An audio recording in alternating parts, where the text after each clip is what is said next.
This is the Synthetic Signal Report for Tuesday, May 26th, 2026, in the afternoon. Today, we analyze the Dutch government's decision to block the American takeover of the energy harvesting firm Noe and Spain's sudden ban on prediction markets Polymarket and Calci. We examine a significant credential exposure vulnerability in ZTE routers, the scale of Anthropic's vulnerability discovery through Claude Mythos, and the introduction of integrated cooling for AI memory by SK Hynix. Finally, we look at new post-quantum signature schemes for the Ethereum network and research into the physical limits of reasoning-centric model inference. In a move to protect strategic autonomy, the Dutch government has officially blocked the acquisition of the Delft-based chipmaker, Noe, by the American-owned firm Nexperia. The decision was made using the Security Screening of Investments, Mergers, and Acquisitions Act, known as the VMIA. Noe is considered a vital digital supplier because of its specialized technology in energy harvesting. Their chips allow small devices, like Internet of Things sensors, to power themselves using ambient light or vibrations, eliminating the need for batteries. The Dutch Ministry of Economic Affairs and Climate Policy determined that allowing the takeover would pose a risk to national security by making the European semiconductor supply chain too dependent on foreign corporate interests. This is a grounded example of the chip war shifting from high-end compute to the foundational technologies that power the edge. Nexperia, which is headquartered in the Netherlands but owned by the Chinese firm Wingtech, has faced increasing scrutiny over its ownership structure, though the Dutch government focused on the vital nature of Noe's intellectual property rather than the parent company's origins.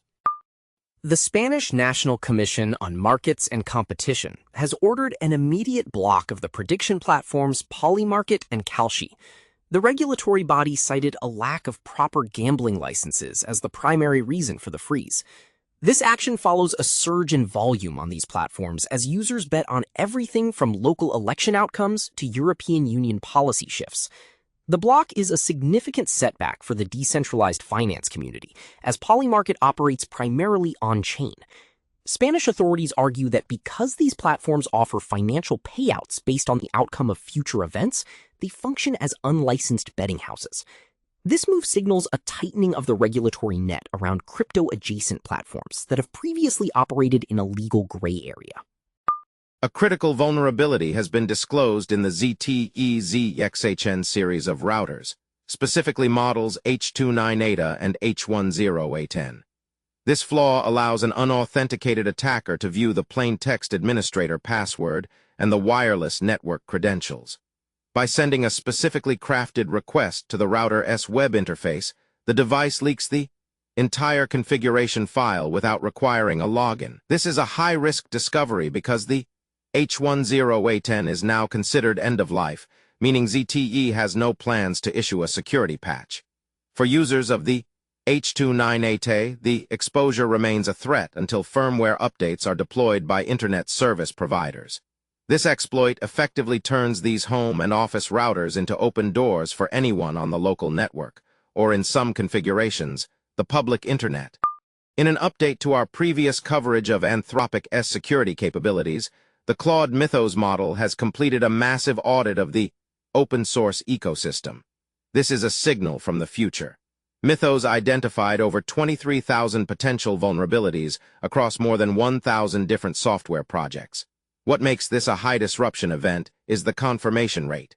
External security firms reviewed a sample of 1,900 of these findings, and 1,726 were confirmed as legitimate, severe vulnerabilities.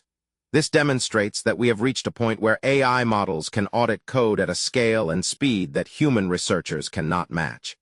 This model is no longer just a coding assistant. It is becoming an automated janitor for the world's digital infrastructure, finding flaws that have existed in plain sight for years.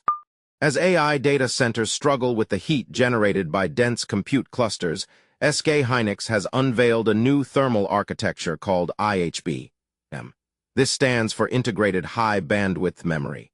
Instead of relying solely on external fans or liquid plates, this design places cooling elements directly inside the memory interface.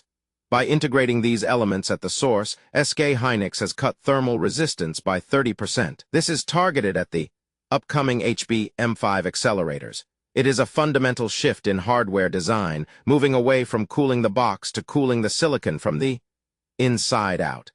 Without these advancements, the next generation of reasoning-heavy models would likely face severe performance throttling due to heat buildup.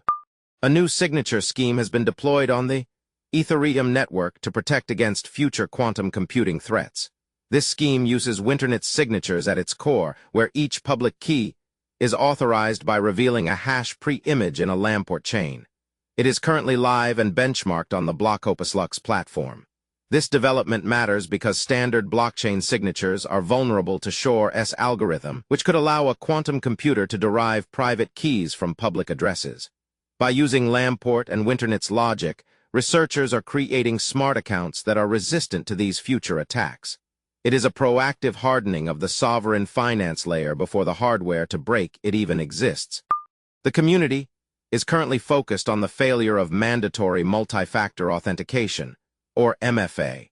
Reports indicate that a new subscription service is selling access to protected Microsoft accounts by exploiting a legitimate authentication flow that was never retired.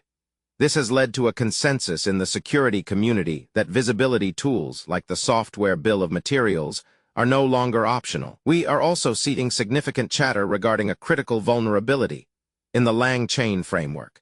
Versions prior to 0.3.85 contain old code paths that can be used to run malicious payloads through improper data handling.